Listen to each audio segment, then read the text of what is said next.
Okay, everybody, today I wanted to share you about how to restore the parameter from control panel to the drive.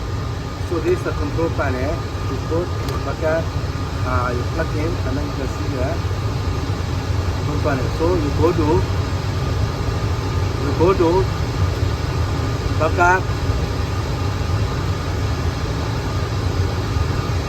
bucket, and then you want to restore.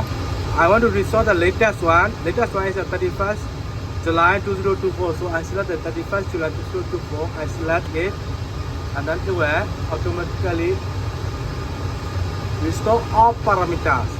You can select either parameter restore group or select user or everything. But I restore all the parameters from this control panel to the drive.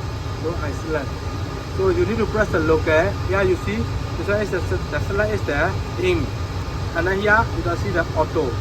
So you press off one time, here become off, and then here is the highlighted. So you press select.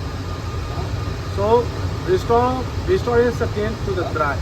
This one is the control panel, this one is the drive. So now the arrow sign is control panel to the drive.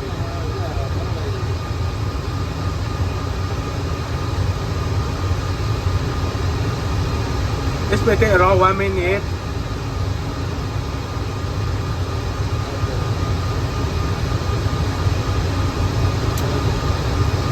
Okay, done. So the language step from okay, everything done, the parameters again for the motor data is going to be ready. The drive is ready to start. Thank you for watching. Bye.